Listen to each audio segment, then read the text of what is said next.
ఇద్దరు ఆదాయాల నిష్పత్తి 8:5 ఇచ్చాడు. తర్వాత ఒక్కొక్కరు ఎంత సేవ్ చేస్తున్నారు 1000 రూపీస్. కాబట్టి కొత్త రేషియో ఎంత అంటే 2:1. చేసామా చేయలేదా? చేసాం కదా, ఓకేనా. ఇదే క్వశ్చన్ చూడండి ఎలా అడగొచ్చు చూడండి. క్వశ్చన్ రాసుకోండి. 2 persons incomes are in the ratio 5:3. Their expenditures are in the ratio 2:1. A saving is 60% of his income and B's saving is 80% of his income. Find the A's income is. గుర్తుపెట్టుకోండి, క్వశ్చన్లో చూడండి రెండు కూడా పర్సంటేజ్లు ఉన్నాయి. వాళ్ళ incomes ఎక్స్పెండింగ్కి ratio ఇచ్చాడు. తర్వాత ఏ saving B saving కూడా పర్సంటేజ్ ఉంది. తర్వాత ఎక్స్పెండిచర్ రేషియో ఉంది. అంటే మనకి చూడండి క్వశ్చన్ ఇచ్చిన ప్రకారం ఎలా ఉంది. ఏబి ఇన్కమ్స్ రేషియో ఎలా ఉంది చెప్పండి. ఎలా ఇచ్చామా? First incomes ratio 5:3, expenditure ratio 3:2:1. A saving ఎంత చేస్తున్నాడు? 60% చేస్తున్నాడు. బి ఏం చేస్తున్నాడు చెప్పండి? 80%. చూడండి ఇది పర్సంటేజ్, ఇది కూడా పర్సంటేజే. అంటే మనకు పర్సంటేజ్ ఉన్న న్యూమరికల్ వాల్యూ ఉన్న అంటే ఫ్రాక్షన్ ఇచ్చాడు అనుకోండి, 1/2 కానీ 3/4 కానీ, దీని మీనింగ్ 60% కూడా చూడండి 60/100 కదా. అంటే దాని అర్థం 3/5 అనే కదా మీనింగ్. ఇలా ఇస్తే కెనాట్ బి డిటర్మైన్ ఆన్సర్. గుర్తుపెట్టు, అలా ఇస్తే మన క్వశ్చన్ సాల్వ్ చేయలేం. ఎప్పుడు పర్సంటేజ్ ఉంటే కాదు, రెండు కూడా పర్సంటేజ్లు ఉంటే చేయలేం. అంటే ఈ క్వశ్చన్ చూడండి ఎలా ఇస్తాడంటే ఏబి ఇన్కమ్స్ రేషియో ఎలా ఉంది అంటే 2:1 ఉంది. ఏ ఏమో సేవింగ్ 1/3 ఉంది. బి సేవింగ్ ఏమో 30% ఉంటుంది. అయితే ఏబీలో ఎక్స్పెండిచర్ రేషియో 4:3 అన్నాడు అనుకోండి. ఇప్పుడు కూడా చేయలేము. ఎందుకు చెప్పండి? పర్సంటేజ్ ఇచ్చినా ఫ్రాక్షన్ ఇచ్చినా ఒకటే కదా మీనింగ్. ఓకే, ఇలా ఉంటే కెనాట్ బి డిటర్మైన్డ్. కానీ దీనిలో 1% ఇచ్చి ఇంకోటి వాల్యూ ఇస్తే చేస్తాం. 1% ఇచ్చి ఇంకోటి వాల్యూ ఇస్తే చేయగలం. గుర్తుపెట్టుకోండి, 1% ఇచ్చి ఇంకోటి వాల్యూ ఇస్తే చేయగలం తప్ప 2% ఉన్నా, ఒకటి ఫ్రాక్షన్ ఉన్నా, ఇంకోటి పర్సంటేజ్ ఉన్నా మనం చేయలేం. గుర్తుంటుందా? నెక్స్ట్ క్వశ్చన్ చూడండి ఏమి ఇస్తాడు. The total monthly salary of 4 men and 2 women is 46,000. If women earns 500 rupees more than men, what is the monthly salary of women? మనకేమో ఎంతమంది ఉన్నారంట? 4 men ఉన్నారు, 2 women ఉన్నారు. అందరు కలిపి ఎంత సంపాదిస్తారంట? 4600 సంపాదిస్తారంట. 46,500 రూపాయలు సంపాదిస్తారంట. ఉమెన్ ఎంత సంపాదిస్తుందంట? మెన్ కన్నా ఎంత సంపాదిస్తుందంట? 500 రూపీస్ ఎక్కువ సంపాదిస్తే మన క్వశ్చన్ ఏమి ఇస్తున్నాడు? మంత్లీ ఉమెన్ యొక్క శాలరీ ఎంత అన్నారు. ఇక చూడండి ఎంతమంది మెన్ ఉన్నారు? 4 men ఉన్నారు. ప్లస్ ఉమెన్ ఎంతమంది ఉన్నారు? 2 women ఉన్నారు. మొత్తం కలిపి ఎంత సంపాదిస్తున్నారు? 46,000. ఇంత దాకా ఓకేనా? ఇప్పుడు చిన్నది తీసుకుందాం చూడండి. ఉమెన్కి ఎక్కువ వస్తుందా మెన్కి వస్తుందా? ఉమెన్కి ఎక్కువ వస్తుంది. ఎంత? 500 ఎక్కువ వస్తుంది. అంటే ఇక్కడ చూడండి 4 men ఉన్నారు. ఒక్కొక్కరు 500 రూపీస్ ఎక్కువ సంపాదించింటే ఏమేది చెప్పండి? 2000 రూపీస్ యాడ్ అయ్యేది కదమ్మా. అంటే 2000 రూపీస్ యాడ్ అయ్యింటే ఇప్పుడు ఏమవుతుంది చెప్పండి? 48,000 ఇంతవరకు ఓకేనా? ఇప్పుడు అందరి శాలరీ సమానమే కదా. ఎంతమందివి? 4 + 6 ఎంత? 8% శాలరీ కదా మాది. 6% శాలరీ అది ఓకేనా? అర్థమైందా? అంటే 6 persons ఉన్నారు అంటే శాలరీ ఎంత? ఇది అయితే ఒక్కొక్క పర్సన్ ఎంత వస్తున్నట్టు? 48,000/6 అంటే ఎంత? 8,000. ఓకే, ఉమెన్ ఎంత సంపాదిస్తారంటే 8,000 సంపాదిస్తారు. అదే మెన్ని ఫైండ్ అవుట్ చేయాలన్నప్పుడు ఏం చేస్తాం చెప్పండి? ఉమెన్కి ఇంటూ చేసి మైనస్ చేస్తాం. ఇది రాసుకోండి, ఆ క్వశ్చన్ కూడా చేద్దాం. ఇది అర్థమైందా? మన క్వశ్చన్ ఏమి ఇచ్చాడు? ఎంతమంది మెన్ అంటున్నాడు? 4 men + 2 women ఎంత వస్తుందంట? 4,000 46,000 కదా. ఇప్పుడు ఏమి ఇస్తాడు? మెన్కి ఎంత వస్తుందంటే ఉమెన్ కన్నా 500 తక్కువ వస్తుంది, లేకుంటే ఉమెన్కి 500 ఎక్కువ వస్తుంది. మనం ఇందాక ఏది ఫైండ్ అవుట్ చేసామంటే ఉమెన్ అడిగాడు కాబట్టి ఉమెన్ ఫైండ్ అవుట్ చేసాం. ఇప్పుడు మెన్ అడిగాడు అనుకోండి, మెన్ కావాలన్నప్పుడు మనం చేసేది అంటే ఇంటూ 500 అంటే ఎంతమా? 1000 రూపీస్ ఏమవుతుంది చెప్పండి? ఒక్కొక్కరికి తగ్గుతున్నట్టే కదా. ఇప్పుడు తగ్గిస్తే అందరు సమానమైనట్టే కదా. చూడండి ఉమెన్స్ని కూడా ఏం చేస్తున్నాం అంటే మెన్కి ఈక్వల్ చేసేస్తున్నాం. అంటే చూడండి 2 × 500 ఎంత? 1000 రూపీస్ వెళ్ళిపోతే రిమైనింగ్ ఎంతమా? 45,000. ఇంత దాకా ఓకేనా? 45,000 ఏవి చెప్పండి? ఇవి ఎంతమంది పర్సన్స్? ఇవి 6 persons. అంటే చూడండి 45,000/6 అయ్యింది ఎంత వస్తుంది చెప్పండి? 7,500 ఏమవుతుంది చెప్పండి? మెన్ అవుతుంది. అర్థమైందా? మెన్కి ఎంత వస్తుందంటే 7,500. అంతే కదా. 8,000 వస్తుంది, ఇంకా 500 తక్కువ కదా. ఎంత వస్తుంది? 7,500. కాన్సెప్ట్ అర్థమైందా? ఫస్ట్ క్వశ్చన్ చూడండి. ఒక వ్యక్తి సంవత్సరానికి 18% రేటుతో బారు వడ్డీకి X రూపాయల మొత్తాన్ని మరియు సంవత్సరానికి 12% రేటుతో బారు వడ్డీకి ₹1000 మొత్తాన్ని పెట్టుబడిగా పెట్టాడు. సంవత్సరంలో అతను 4,320 రూపాయలు వడ్డీగా పొందాడు. ఆ మొత్తాలు పరస్పరం మార్చుకుంటే అతనికి 4,650 రూపాయలు వస్తే X - Y ఎంత అంటున్నాడు. అసలు కాన్సెప్ట్ ఏంది? ఇది X + Y - రెండు ఉన్నాయి దీంట్లో కాన్సెప్ట్. అంటే a plus B a minus B ఒక కాన్సెప్ట్ ఉంటుంది. రెండోది ఇంటర్చేంజ్ అయితే వాల్యూస్ చూడండి, ఒకసారి x కి ఇచ్చిన వాల్యూ y కి వచ్చింది, y కి ఇచ్చిన వాల్యూ x కి వచ్చింది కదా. ఈ మోడల్ ఇచ్చినప్పుడు ఏం చేయొచ్చు మనం, ఎక్కడెక్కడ అడుగుతాడు ఫస్ట్ ఈ క్వశ్చన్ మనకి ఇక్కడ సింపుల్ ఇంట్రెస్ట్ అడిగాడు, ఇంకెక్కడ అడగొచ్చు నెంబర్ సిస్టంలో అడగొచ్చు. నెంబర్ సిస్టంలో ఎలా ఉంటుందంటే 8 కుర్చీలు ప్లస్ 4 టేబుల్ల కాస్ట్ ఇస్తాడు, లేకుంటే రివర్స్ చేస్తాడు 4 కుర్చీలు 8 టేబుల్ల కాస్ట్ అని ఇస్తాడు. ఇచ్చి అంటే రెండు ఇంటర్చేంజ్ క్లియర్. అక్కడ నెంబర్ సిస్టంలో ఏమో ఇంటర్చేంజ్ అడుగుతాడు, ఇది సింపుల్ ఇంట్రెస్ట్ అడుగుతాడు, ఈ మోడల్ అడుగుతాడు. అదే పర్సంటేజ్ అడుగుతాడు, సేమ్ మోడల్ ఏమా. ఓకే, ఒక ఏ వ్యక్తి యొక్క శాలరీ 30%, బి యొక్క 30% శాలరీ యొక్క మొత్తం ఇంటర్చేంజ్ చేసిస్తాడు. ఓకే, లేకుంటే 4 men ప్లస్ 8 women అంటాడు, ఇలా సాలరీస్ అంటాడు. లేకుంటే ప్రాఫిట్ అండ్ లాస్లో ఏమంటాడు ఇలా, ఓకే టేబుల్ 20% లాభానికి 20% లాభానికి అమ్మితే వాడికి వచ్చిన లాభం అంటాడు, ఇంటర్చేంజ్ చేస్తాడు. పర్సంటేజ్ ఉన్నప్పుడు ఇంటూ 100 చేస్తాము, ఇంకా రిమైనింగ్ ఏ క్వశ్చన్ కూడా 100 చేయం. క్లియర్ అక్కడ. అంటే ఈ క్వశ్చన్ చూడగానే మనకు గుర్తు రావాల్సింది ఈ క్వశ్చన్స్ అన్ని గుర్తు రావాలి, ఏవి ఏ మోడల్స్ ఉన్నారు ఏవి ఉన్నాయి. ఓకేనా, ఇదేది శాలరీతో పాటు గిఫ్ట్. ఏం చేయాలి చెప్పండి. ఫస్ట్ మన క్వశ్చన్ ఏమి ఇస్తున్నాడు, ఒక శాలరీ ఇస్తున్నాడు, గిఫ్ట్ కూడా అంట కదా. అంటే ఏం చేస్తాం ఫస్ట్ ఎన్ని నెలలు అంటున్నాడు, 1 year అంటే 12 months కి వర్క్ చేస్తే వాడికి ఏమి ఇస్తాడు చెప్పండి, ఓకే గిఫ్ట్ అంతే కదా. వాడికి వచ్చింది 12 months చేస్తే అదే వస్తుంది. నెక్స్ట్ ఎంత ఇస్తున్నాడు, 9 months చేసినందుకు ఏమి ఇస్తాడు చెప్పండి, గిఫ్ట్ ప్లస్ ఏమి ఇచ్చాడు మా 65 rupees కదా. అంటే 12 months చేసినందుకు వాడికి ఎంత ఇస్తున్నాడు అంటే 12 months చేస్తే గిఫ్ట్ ప్లస్ 90 rupees. అదే 9 months చేస్తే గిఫ్ట్ ప్లస్ 65 ఇచ్చి మనకి ఏమేమి అడుగుతున్నాడు, గిఫ్ట్ కాస్ట్ అడగొచ్చు అదే కదా అడిగింది. లేకుంటే 1 month ఎంత శాలరీ వస్తుంది కూడా అడగొచ్చు. ఇలా ఇచ్చినప్పుడు ఏం చేయాలి, వీటి మధ్య డిఫరెంట్ తీసుకుంటాం. ఎంత 3 months. 3 monthsకి వచ్చింది ఎంత డిఫరెంట్ ఎంతమ్మా, 3 monthsకు 25. 3 monthsకు 25 అయితే 9 monthsకి ఎంత ఇంటూ 3 కాబట్టి ఎంత ఇంటూ 3 ఎంత 75. అంటే డిఫరెంట్ ఎంత చెప్పండి, అంతే కదా 75. ఒక నిమిషం 75 అంటున్నాడు, డిఫరెంట్ తీసుకోవాల్సింది దీనికి దీనికి కాదు, దీనికి 9 months కదా మా 9 monthsకి 75 రావాల్సింది, వాడికి వచ్చింది 65 ఇచ్చాడు. అంటే రిమైనింగ్ ఎంత ఉన్నట్టు 10 rupees ఏమున్నట్టు గిఫ్ట్ ఉన్నట్టు, 10 rupees గిఫ్ట్. అర్థమైంది కదా concept. Next one next time ఇస్తున్నాడు, కరెక్ట్ ఆన్సర్ రాస్తే 4 marks ఇస్తాడు, రాంగ్ రాస్తే 1 mark మైనస్ చేస్తాడు. అయితే మొత్తం ఎంత వచ్చాయంట 50 marks వస్తే ఎన్ని కాంబినేషన్స్ అన్నాడు. అంటే ఈ మోడల్ ఇచ్చినప్పుడు ఏం చేయాలి చెప్పండి, దీంట్లో బేసిక్ మోడల్ 2 ఉంటాయి. ఏది అంటే ఎన్ని క్వశ్చన్స్ కరెక్ట్ రాశాడు, ఎన్ని క్వశ్చన్స్ రాంగ్ రాశాడు అనే బేసిక్. దీంట్లో ఏమి ఇచ్చంటే ఎంతమంది స్టూడెంట్స్ కనుక్కోవడం. ఇలా ఇచ్చినప్పుడు ఏం చేస్తాం చెప్పు, ఫస్ట్ మొత్తం నెంబర్ ఆఫ్ క్వశ్చన్స్ ఎన్ని 75 ఉన్నాయి, నెంబర్ ఆఫ్ క్వశ్చన్స్ 75 ఉన్నాయి. కరెక్ట్ రాస్తే 4 marks వస్తాయి, రాంగ్ రాస్తే 1 చేస్తాడు. మొత్తం వచ్చింది గ్రూప్ ఆఫ్ పీపుల్స్కి అంతా 50 marks వచ్చాయి కదా. మనం ఈ మోడల్ ఇచ్చినప్పుడు మనం కనుక్కోవాల్సింది ఎన్ని రాంగ్ రాశాడో కనుక్కోవాలి. ఎన్ని రాంగ్ రాశాడో కనుక్కున్నప్పుడు ఏమవుతుంది చెప్పండి, 300. డిఫరెంట్ ఎంత 250 బై డిఫరెంట్ ఎంత అంటే 5 ఎంత వస్తుంది 50. ఓకే, దాని అర్థం ఏంటి అంటే ఒక లాస్ట్ చూడండి ఆ వ్యక్తి ఏం చేస్తాడంటే 50 questions రాశాడు. అంటే ఇప్పుడు బై 4 వేస్తాం అంటే ఎంత వస్తుంది మా 12 point వస్తుంది. మనం తీసుకోవాల్సింది 12.25 వస్తుంది. మనం తీసుకునేది మాత్రం 12 ప్లస్ 1. ఆ 1% ఎవరు, అన్ని క్వశ్చన్స్ మాత్రమే అటెండ్ చేసినాడు. అంటే రాంగ్ ఒకటి కూడా పెట్టాడు, అతని వ్యక్తి యాడ్ చేస్తే వచ్చేది ఆన్సర్ అవుతుంది. ఓకేనా.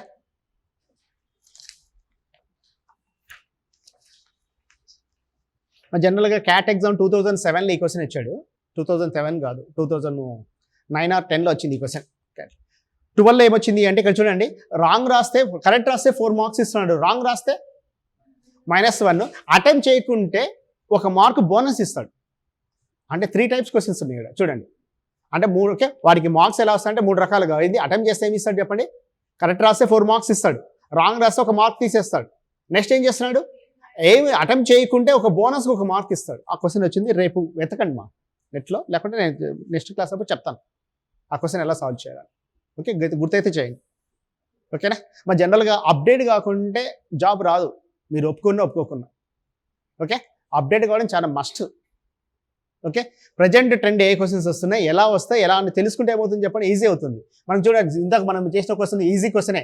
చూడండి ఇంటర్చేంజ్ అయింది అనుకోండి, 48 ఇచ్చాడు, ఇంటర్చేంజ్ చేస్తే 84, వీటి మధ్య డిఫరెంట్ ఎంత చెప్పండి 36. ఇది బేసిక్ క్వశ్చనే. కానీ దీని మీద చూడండి 4-5 క్వశ్చన్స్ వచ్చాయి మనకు, డిఫరెంట్ మోడల్స్. ఏమి ఇచ్చాడు, ఎంత తగ్గిస్తే ఆ నెంబర్ ఇంటర్చేంజ్ అవుతుంది ఒక క్వశ్చన్. నెక్స్ట్ మనం ఇందాక చేసినట్టు 4 digits ఇచ్చాడు, లాస్ట్ 2 digits అన్నాడు. తర్వాత 4 digitsలో second digit last digit interchange అన్నాడు. అంటే నెంబర్ ఆఫ్ మోడల్స్ తెలుసుకుంటే ఈజీ అవుతుంది. మీరు సినిమాలు చూస్తుంటారా? మీ ఫేవరెట్ సినిమా ఇది మూవీ? మీ ఫేవరెట్ మూవీ ఇది ఫేవరెట్ అంటే ఏం లేదా? బాహుబలి చూసారా? నచ్చిందా? తెలుగు ఇండస్ట్రీని ఒక రేంజ్కి తీసుకుపోయింది సినిమా బాహుబలినే, కరెక్టే కదా? బాహుబలి స్టోరీ తెలుసా? ఏముంటుంది అంటే జస్ట్ బ్రీఫ్గా చెప్పుకోవాలంటే ఒక స్టెప్ మదరు, ఇద్దరు స్టెప్ బ్రదర్స్, అంతే కదా? అంతకన్నా ముందు ఛత్రపతి అనే సినిమా వచ్చింది, రాజమౌళి సార్దే, హీరో కూడా ప్రభాసే. స్టోరీ చెప్పండి. ఒక స్టెప్ మదర్, ఇద్దరు స్టెప్ బ్రదర్స్. అక్కడ మహిష్మతి, ఇక్కడ వచ్చాకనే వైజాగ్, అంతే కదా మా స్టోరీ. అంటే 500 కోట్లు పెట్టి సినిమా తీసిన కాకే కథలు లేవు. మీకు కూడా పెద్ద క్వశ్చన్స్ ఏమి ఉండవు మ్యాథ్స్కి, ఉన్న క్వశ్చన్ తిప్పి ఉంటాయి. డిజిట్ చేంజ్ చేస్తే తప్ప కొత్త క్వశ్చన్స్ క్రియేట్ కావు మ్యాథ్స్లో. మీరు ఎప్పుడన్నా మ్యాథమెటిక్స్లో ఈ సంవత్సరం నోబెల్ ప్రైజ్ ఎవరికి ఇచ్చారు చెప్పండి? తెలీదా? మ్యాథమెటిక్స్కి నోబెల్ ప్రైజ్ ఇవ్వరు. లేదు నోబెల్ ప్రైజ్. ఎందుకు లేదు? నోబెల్ ప్రైజ్ దేనికి ఇస్తారు? కొత్త విషయం ఏదైనా కనిపెడితే నోబెల్ ప్రైజ్ ఇస్తారు. మ్యాథ్స్లో కొత్త కనిపించడానికి ఏమి లేదు, కాబట్టి మ్యాథమెటిక్స్కి నోబెల్ ప్రైజ్ లేదు. తెలుసా తెలీదు? మీకు తెలుసా విషయం? మ్యాథమెటిక్స్ నోబెల్ ప్రైజ్ లేదు అదే ఫీల్ అవుతారని ఏదో ఇస్తున్నారు కాబట్టి అది నోబెల్ ప్రైజ్ కాదు. నోబెల్ ప్రైజ్లో మ్యాథ్స్కి లేదు. ఎందుకు లేదు? కొత్త కనిపెట్టికి ఏం లేదు, మ్యాథ్స్కి ఏం లేదు, జీరో అది. ఓకే, కాబట్టి ఉన్న క్వశ్చన్సే పర్ఫెక్ట్గా నేర్చుకుంటే జాబ్ పక్క. ఓకే, మీరు మహా అంటే ఓకే ఒక టాపిక్ తీసుకొని ఒక 200 300 కాదు, ఒక టాపిక్ తీసుకొని ఒక 40 క్వశ్చన్స్ డ్యామ్ షూర్ క్వశ్చన్ నేర్చుకుంటే చాలు. మరి ఎలా తెలుస్తుంది ఆ డ్యామ్ షూర్ క్వశ్చన్స్? చాలా సింపుల్. ప్రీవియస్ క్వశ్చన్స్ మీరు చూడాల్సింది 2012 క్యాట్ క్వశ్చన్స్, 2024 వరకు 25 ఇయర్ కూడా జరుగుతుంది సిసాట్ ఎగ్జామ్. ఒక క్లారిటీ వచ్చేస్తుంది, అంతే. ఇంతేనా అనిపిస్తుంది. ఓకేనా? నెక్స్ట్ చూడండి ఏమి ఇస్తున్నాడు. The sum of the digits a + b ఇచ్చినాడు ఆల్రెడీ. ఫోర్త్ కదా? ఫోర్త్ వన్ చూడండి. The sum of digits of A 2 digits number is 8. The difference between the number of that the formed by reversing the digits is 18. Question అర్థమైందా? Some of the digits ఏమి ఇచ్చాడు చెప్పండి? 2 digits number ఉందంట, ఇచ్చేమి ఇస్తున్నాడు? a + b ఇస్తున్నాడు. a + b ఎంత అంట? 8 అంటున్నాడు. a - b ఇవ్వట్లే, ఇవ్వకుండా ఏమిస్తున్నాడు? ఆ నెంబర్స్ ఇంటర్చేంజ్ అయితే ఎంత వస్తుందంట?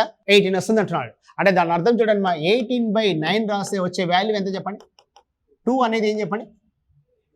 a - b. ఇప్పుడు చూడండి క్వశ్చన్ ఉంది, a + b a - b ఉంది కదా, అంటే ఏ వాల్యూ ఏమవుతుంది చెప్పండి? 2 యాడ్ చేసి బై 2 చేస్తే వచ్చే వాల్యూ a అంటే ఎంత?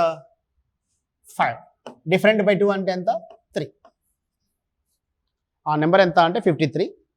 వాడు క్వశ్చన్ అది కూడా అడగాలి. ఏమడిగాడు? ఆ డిజిట్స్ మధ్య తేడా ఎంత అన్నాడు. అంటే ఎంత? 18/9 రాస్తే వచ్చేది ఆన్సర్ ఎంత? 2 అనేది answer. Next question. A number constant of 2 digits whose sum is 10. If 18 is subtracted from the number, the digits of the number are reversed. What is the product of the number? Same అదే మోడలే, కానీ ఇక్కడ ఏం చేస్తాడంటే 18 subtract చేస్తున్నాడు అంట. అంటే దాని అర్థం చూడండి, a + b ఆల్రెడీ ఎంత ఇచ్చాడు? a + b 10 ఇస్తున్నాడు. a - bని మాత్రం ఇంతకుముందు చెప్పిందా కాకుండా వేరే టర్మినాలజీ వాడుతున్నాడు. అక్కడ తీసేస్తే ఇంటర్చేంజ్ అవుతుంది అంటాడు. దాని అర్థం ఏం చెప్పండి? వాటి మధ్య డిఫరెంట్ గురించే మాట్లాడుతున్నాడు. అంటే ఏం చేస్తాం చెప్పండి? 18/9 అంటే ఎంత ఉన్నట్టు? 2. అంటే a - b ఎంత అంటే 2. ఇప్పుడు ఒక వాల్యూ ఏమవుతుంది అంటే యాడ్ చేస్తే 6 అవుట్ అవుతుంది. ఎంత అంటే 64. ప్రోడక్ట్ అడుగుతున్నాడు. 6 4 ఎంత? 24. ఆ నెంబర్లో ప్రొడక్ట్ ఎంత అంటే 24. Next 7th question one of the important question. ఎందుకు ఇంపార్టెంట్ అంటున్నా? ఇది క్యాట్లో 2006లో వచ్చింది. నిజమంటే క్యాట్ ప్రీవియస్ క్వశ్చన్ చూసుకుంటే 1998, 2001 అలా ఒక 3-4 సార్లు వచ్చింది క్యాట్ ఎగ్జామ్లో. ఏ క్వశ్చన్ మనం డిస్కస్ చేసే 7th క్వశ్చన్. తర్వాత నుండి నేను ఎప్పుడు గమనించినా ప్రతిసారి ఈ క్వశ్చన్ వస్తుంది అనుకుంటున్నాను కానీ రావట్లేదు. గత 10 years నుండి ఈ క్వశ్చన్ వస్తుంది అనుకుంటున్నాను కానీ స్టేట్ వైడ్లో ఎగ్జామ్లో ఎప్పుడు కూడా అడగలేమా ఏ క్వశ్చన్? ఈ మోడల్ క్వశ్చన్. కాబట్టి వచ్చే ఛాన్స్ అయితే ఉంది. అంటే ఈ మోడల్ క్వశ్చన్ ఇంతవరకు ఇవ్వలేదు కాబట్టి వచ్చే ఛాన్స్ అయితే ఐడియా ఉంది కదా ఎలా చేయాలి ఆ క్వశ్చన్. క్వశ్చన్ ఏమి ఇస్తున్నాడు? Gopal went to a fruit market with and certain money of amount. Money ఇవ్వట్లే మనకు. తర్వాత ఏమి ఇస్తాడు? Which has money he can buy either 50 oranges or 40 mangoes. అతను ఉన్న సొమ్ముతో ఏం కొంటాడంట? 50 ఆరెంజెస్ అయినా కొనొచ్చు, లేకుంటే 40 మ్యాంగోస్ అయినా కొంటాడంట. He returns 10% of money for taxi fare. అంటే ట్యాక్సీ ఖర్చుల కోసం ఎంత తీసి పెట్టుకున్నాడు? 10 ఖర్చు పెట్టుకున్నాడు. అయితే 20 మ్యాంగోస్ కొంటే ఎన్ని ఆరెంజెస్ కొంటాడు అంటున్నాడు. క్లియర్ ఓకేనా? ఈ క్వశ్చన్ చూడండి, మనకేమి ఇస్తున్నాడు? ఈ మోడల్ ఇచ్చినప్పుడు వాడు ఎన్ని కొంటాడంట? ఫస్ట్ ఎన్ని ఆరెంజెస్? 50 ఆరెంజెస్ ఆర్ 40 మ్యాంగోస్ కొనొచ్చు అంటున్నాడు కదా. చూడమ్మా, 50 ఆరెంజెస్ ఆర్ 40 మ్యాంగోస్ అంటే వేటి కాస్ట్ ఎక్కువ ఉన్నట్టు, వేటి కాస్ట్ తక్కువ ఉన్నట్టు? మ్యాంగో కాస్ట్ ఎక్కువ ఉన్నట్టు, కాదా? ఇప్పుడు చూడండి ఎల్సిఎం తీసుకుంటే 200 తీసుకుంటే దీని కాస్ట్ ఏమో 4 రూపీస్ అవుతుంది, దీని కాస్ట్ ఏమవుతుంది అంటే 5 రూపీస్. ఇంతవరకు ఓకేనా? దీని కాస్ట్ 4, దీని కాస్ట్ 5. ఇప్పుడు వాడు 20% ఖర్చు పెట్టుకుంటాడు, 10% ఖర్చు పెడుతున్నాడు అంటే 20 రూపీసే కదా, అంటే రిమైనింగ్ ఎంత 180. 180లో ఏం కొన్నాడంట 20 మ్యాంగోస్ కొన్నాడు, అంటే ఇంటూ 20 అంటే ఎంత 100 రూపీస్ ఖర్చు పెట్టాడు, అంటే రిమైనింగ్ ఎంత 80/4 20. వచ్చే ఆన్సర్ ఎంత అంటే 20. ఓకేనా? ఒకసారి ఈ మోడల్ క్వశ్చన్ ఒకసారి గూగుల్ చేయండి, గూగుల్ చెప్పు.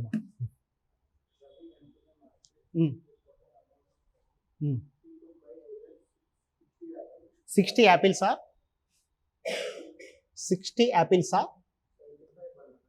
75 బనానాస్ అంటమా? ఎంతమా 20%. ట్రావెలింగ్ ఎంత ఖర్చు పెడుతున్నాడు అంటే 20% పెడుతున్నాడు. చేస్తారా? ఇంకోటి వచ్చిందా? సేమేనా? ఇదేనా? మనకు కొంచెం కిందికి వెళ్తే ఇంకొక ఉంటాయి క్వశ్చన్స్. ఇంకో క్వశ్చన్ ఉంటే చెప్పు, ఉంటే చేసేద్దాం. ఎందుకంటే ఇంపార్టెంట్ క్వశ్చన్. రెండోది ఇలా గూగుల్ చేసుకుంటే ఏంటంటే యాజ్ ఇట్ ఈజ్ క్వశ్చన్ వచ్చే ఛాన్సెస్ కూడా ఎక్కువ. ఒక 20% ఛాన్స్ చేస్తే అదే డిజిట్స్ పడే ఛాన్సెస్ ఉంటాయి. అంటే మనం ప్రాక్టీస్ చేసిన క్వశ్చన్ ఎగ్జామ్లో ఉంటుంది. చెప్పు ఏమి ఇచ్చాడు?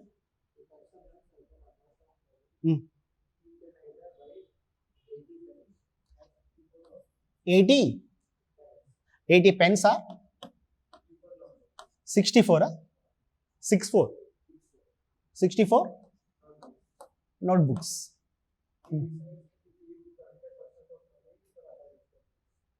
30% అదర్ ఎక్స్పెన్స్. 25 ఇంక సేమ్ అదే మీనింగ్ అయితే అదే. ఓకే, నీకేం దొరకలేదా? 32 నోట్బుక్స్. ఇక్కడ కూడా చెప్పలే, ఇక్కడైతే చెప్పండి వాళ్ళు చూడ ఏది కొన్నాడు వాడు 30 బనానాస్. బనానా ఎన్ని కొన్నాడు అంటే 30 కొన్నాడు. ఇంకా ఎన్ని కొంటాడు? ఏవి? యాపిల్స్. ఈ రెండు క్వశ్చన్ చేయండి. మీరు రాకుండా మొహమాట పడకండి, మళ్ళీ ఇంకోసారి నేను ఎక్స్ప్లెయిన్ చేస్తాను. ఓకేనా? ఇప్పుడు క్వశ్చన్ ఏమి ఇస్తున్నా చెప్పండి, రెండోది చేద్దామా? అంటే ఫస్ట్ వన్ చూడండి, 60, 75 ఎల్సిఎం ఎంత చెప్పండి. ఎల్సిఎం ఎలా తీసుకోవాలంటే ఫస్ట్ నెంబర్ 60 ఉంది, ఇది రాసుకున్నారా? సెకండ్ వన్ తీసేస్తున్నా. సెకండ్ వన్ జస్ట్ నోట్ చేసుకోండి, డిస్కస్ చేద్దాం. చూడండి, మా ఫస్ట్ నెంబర్ 60, సెకండ్ నెంబర్ ఎంత అంటే 75. వీటి మధ్య డిఫరెంట్ అని చెప్పండి. 15 1s 15, 5s 60 × 5 ఎంత? 300. ఎల్సిఎం ఎంత అంటే 300. ఎల్సిఎం ఎంత? 300. ఒకటి గుర్తుపెట్టుకోండి మనం ఇప్పుడు చూడండి, మీరు రాసే క్లాస్ ఏ క్లాస్ ఉన్నారు మీరు? 10 + 2 + 3 కంప్లీటే కదా. 15 క్లాస్ అని ఇది ఏ క్లాసు నీకు తప్ప? ఏ క్లాసు? 16th క్లాస్ కదా. 16th క్లాస్లో 6th క్లాస్ మెథడ్స్ ఉండకూడదు ఇప్పుడు కూడా చెప్తున్నా, వాడు ఎక్స్ప్లెనేషన్ అది అయితే ఫాలో కాకండి, అది లెంతీగా ఉండేది. చూడండి, గమనించండి, అసలు ఎల్సిఎం అనేది కాన్సెప్టే ఉండిండేది. ఇక్కడ మనం ఎల్సిఎం తీసుకున్నాం, రెండు సమానం చేస్తున్నాం. ఓకేనా? ఇప్పుడు చూడండి, అంటే ఇది ఎన్నిసార్లు పోతుంది? 5 times పోతుంది. ఇది ఎన్నిసార్లు? 4 times. Apple cost 5 rupees, banana cost 4 rupees. మొత్తం అమౌంట్ 300లో 20% పోతే ఎంతమా? 240 కదా. ఎక్కడిది 240? 300లో 20% ఎంత? 60 రూపీస్ వెళ్ళిపోయినాయి. అంటే 240లో ఎన్ని కొన్నాడు? 120 రూపీస్ ఖర్చు పెట్టుకున్నాడు. అంటే రిమైనింగ్ ఎంత ఉంది చెప్పండి? 120/5. అంటే ఆన్సర్ ఎంత అంటే 24. ఆన్సర్ ఎంత? 24. అర్థమైందా? నెక్స్ట్ క్వశ్చన్ ఇచ్చాడు, 80 పెన్స్ ఆర్ 64 బుక్స్. 20%, 25% ఇతర ఖర్చులకు పెట్టుకుంటాడంట. చూడండి, 80కి 64 ఆ నెంబర్ ఎందుకు ఇచ్చాడంటే ఎల్సిఎం ఫైండ్ అవుట్ చేయడం ఈజీగా ఒకటి. 80, 64 ఎల్సిఎం ఏంటంటే వీటి మధ్య డిఫరెంట్ 16 కదా. 80కి 64 మధ్య డిఫరెంట్ ఎంత? 16. 16 1s 16, 4s ఎల్సిఎం ఎంత? 320. వాడికన్నా ఉన్న అమౌంట్ ఎంత అంటే 320. ఓకే, అంటే ఇది ఎన్నిసార్లు పోతుంది? 4 times పోతుంది. ఇది ఎన్నిసార్లు పోతుంది? 5 times. అంటే ఒక pen cost 4 rupees, book cost ఎంత? 5 రూపీస్. ఇప్పుడు వాడు 25% ఖర్చు పెట్టుకున్నాడు అంటే ఎంత ఖర్చు పెడుతున్నట్టు? 80 రూపీసే కదా, 1/4 కదా. అంటే 80 రూపీస్కి తీసేస్తే రిమైనింగ్ ఎంత మిగులుతుంది చెప్పండి? 240. ఎన్ని కొన్నాడంట ఇనిమా 32 పెన్స్ 32 కొన్నాడా బుక్సే కదా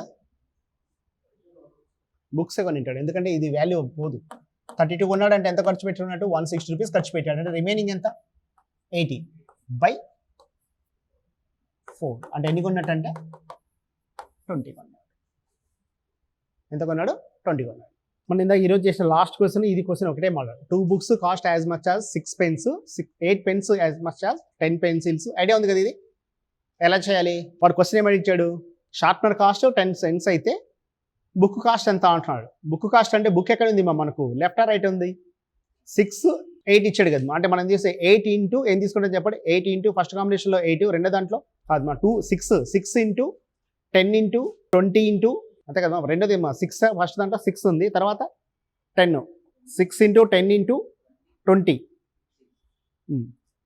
50 బై 2 ఇంటూ 10 ఎక్కడిది అంటే 10 cents వచ్చినప్పుడు ఆన్సర్ వస్తుంది అందరికి ఓకేనా next question the cost of pen and book 3 rupees and 4 rupees respectively A student had to spend some exactly 100 rupees to buy pen and books. Buying least one pen or one book. How many combination of books and pens he can buy? Combination ఇస్తున్నాడు మండి వాడు ఎన్ని కొనాలంట కొంటే కనీసం ఒక pen కానీ ఒక book కానీ కొనాలంట total ఎంత ఖర్చు పెట్టుకుంటున్నాడు 100 ఖర్చు పెట్టుకున్నాడు అంటే ఈ మోడల్ ఇచ్చినప్పుడు ఏం చేస్తాం చెప్పండి ఫస్ట్ ఎల్సిఎం తీసుకుంటే ఎంత 12 అంటే ఫస్ట్ది ఏం కాంబినేషన్ 96 వస్తుంది అంటే 96 బై 12 అంటే వచ్చే ఆన్సర్ ఎంత అంటే 8 కాంబినేషన్స్ వస్తాయి నెక్స్ట్ వన్ చూడండి the cost of 6 pens and 9 pencils is 126 అన్నాడు the cost of 6 pens and 9 pencils is 126 what is the cost of 8 pens and 12 pencils చూడండి 6ని ఏం చేస్తే 8 అవుతుంది +2 కాదు ఎప్పుడైనా మల్టిప్లికేషన్ తీసుకోవాలి ఏమి ఇచ్చాడు 6 pens ప్లస్ 9 pencils కదా 126 ఇచ్చాడు నెక్స్ట్ ఏమి ఇస్తున్నాడు 8 pens 12 pencils ఉంటున్నాడు అంటే ఇక్కడ ఏం చేస్తామంటే 8/6 వేసేయండి అంతే కదా వచ్చేది అంటే ఇక్కడ చూడండి దీన్ని కూడా ఏం చేస్తాం చెప్పండి 8/6 వేస్తే ఎంత వస్తుంది 21 అంటే 168 అనేది ఆన్సర్ అవుతుంది ఓకేనా ఇన్ కేస్ చూడండి మా మల్టిప్లికేషన్ దీన్ని ఏం చేస్తే అదే వాల్యూ వస్తే ఇక్కడ కూడా అదే చేస్తాం కానీ ఇక్కడ చూడండి ఈ వాల్యూ వేరే ఉన్నాయి కాబట్టి ఏం చేస్తామని చెప్పండి 8/6 రాసా 8/6 అంటే ఎంత ఉన్నట్టు 2 4s 2 3s ఇది కూడా చూడండి 9 ఇంటూ 4/3 రాస్తా చూడండి 3 1s 3 3s 12 వస్తుంది కాబట్టి ఆన్సర్ ఎంత అంటే 106 ఓకేనా next one 5 books and 7 pens together cost is 79 whereas 7 books and 5 pens together cost 77 find the total cost of 1 book and 2 pens చేస్తారు కదా ఇంటర్చేంజ్ అయినా ఇక్కడ కదా ఇంటర్చేంజ్ అయినప్పుడు ఏం చేస్తాం ఆ రెండు వాల్యూ యాడ్ చేసి ఆ వాల్యూ యాడ్ చేస్తాం నెక్స్ట్ వన్ ఇక్కడ ఇంటర్చేంజ్ కాలే the cost of 3 books and 2 pens is 190 rupees the cost of 2 books and 5 pens is 200 what is the price of the all of pens and books అంటే ఒక pen cost ఎంత book cost ఎంత అన్నాడు ఇలా interchange కానప్పుడు ఏం చేస్తాం మీకు రెండు మోడల్ చెప్పాను ఒకటేమో ఈక్వల్ చేసి క్యాన్సిల్ చేస్తాం లేకుంటే రెండో మోడల్ ఐడియా ఉందా గుర్తుపెట్టుకోండి సెకండ్ మోడల్ కాంబినేషన్ 3 books ఇచ్చాడు ప్లస్ 2 pens కాస్ట్ ఎంత 190 సెకండ్ ఏమో 2 books ప్లస్ 5 pens కాస్ట్ ఎంత ఇస్తున్నాడు 200 ఇలా ఇచ్చినప్పుడు చూడండి బుక్ కాస్ట్ కావాలి అనుకోండి అప్పుడు ఏం చేస్తాము అంటే డినామినేటర్లో వేసే వాల్యూ ఏది అంటే ఈ రెండు 2 2s 4 15 మధ్య డిఫరెంట్ ఎంత అంటే 11 ఇది ఓకేనా నెక్స్ట్ బుక్ కాస్ట్ కావాలంటే ఏం చేస్తామంటే 190 ఇంటూ 5 డిఫరెంట్ మా 200 ఇంటూ 2 ఓకే అంటే మనం ఏం చేస్తామంటే బుక్ కాస్ట్ కావాలంటే పెన్నుతో వీటిని ఇంటూ చేస్తాం అదే పెన్ కావాలంటే బుక్తో చేస్తాం డినామినేటర్ వాల్యూ మాత్రం ఇక్కడ తీసుకున్న వాల్యూనే ఉంటుంది ఎప్పుడైనా తీసుకునే వాల్యూ ఎప్పుడైనా సరే ఏం తీసుకున్నది చెప్పండి డిఫరెంటే ఇన్ కేస్ ఇక్కడ మైనస్ ఉన్నప్పుడు కూడా డిఫరెంట్ ఇప్పుడు ఇది ప్లస్ అవుతుంది ఇక్కడ ఒకటి ప్లస్ మైనస్ ఉంటాయి మనం తీసుకునే వాల్యూ ఏం చెప్పండి ఎప్పుడైనా సరే డిఫరెంట్ తీసుకుంటాం నెక్స్ట్ క్వశ్చన్ ఏమైందంటే ఇంటర్చేంజ్ చేశాడు కదా 13th question 17 pens and 29 pencils cost is 217 when the cost of 29 pens and 17 pencils is 289 what is the cost of 1 pencil and 1 pen next 14th one ఇది గుర్తుపెట్టుకోండి 14th one కాన్సెప్ట్ ఎక్కడ apply చేసుకుంటామంటే రెండు questions రెండు time and వర్క్లో apply చేస్తాము time and distance కూడా apply చేస్తాము ఈ మోడల్ క్వశ్చన్ చూడండి ఏమి ఇచ్చాడు 4 pens and 6 pencils cost as much as 5 pens and 1 pencil. By how much the is a pen more than expensive than A pencil అంటున్నాడు. ఇప్పుడు ఏం చేస్తాం ఫస్ట్ ఈ మోడల్ ఏమి ఇచ్చాడు మా 4 pen plus 6 pencils 5 pens 1 pencil. ఇప్పుడు ఏం చేస్తామంటే యారో మార్క్ యూజ్ చేస్తాం. ఇప్పుడు చూడండి ఏమవుతుంది చెప్పండి ఇక్కడ డిఫరెంట్ ఎంత ఎంతమా 5 అంటే కాస్ట్ ఎంత 5:1 ఉన్నట్టు. కాస్ట్ ఎంత ఉన్నట్టు 5:1. ఓకేనా. ఇదే క్వశ్చన్ చూడండి మనకు టైం అండ్ వర్క్లు అడిగితే ఏమిస్తాడు అంటే సేమ్ ఇదే కాంబినేషన్లో 4 men ప్లస్ 3 women ఒక వర్క్ 12 days చేస్తారు. అదే work 6 men plus 1 woman equal chicken ఏం చేస్తాడు అంటే 18 days చేశాడు అన్నాడు. వాళ్ళ ఎఫిషియన్సీ రేషియో అడిగాడు. అప్పుడు ఏం చేస్తాడు చెప్పండి 12 4s 48 36 18 6 108 18 1s 18. ఇప్పుడు చూడండి యారో మార్కు డిఫరెంట్ ఎంత 60 డిఫరెంట్ ఎంత 80 6 3s 6 6 10s కదా. ఓకే అంటే ఎఫిషియన్సీ ఎలా ఉన్నట్టు 3:10. ఎఫిషియన్సీ ఎలా ఉన్నట్టు 3:10. ఓకే సేమ్ ఇక్కడ అప్లై చేసుకుంటాం టైం అండ్ వర్క్లు కూడా ఈ కాంబినేషన్ ఇచ్చినప్పుడు అప్లై అవుతుంది. ఇదైతే గుర్తుపెట్టుకోండి.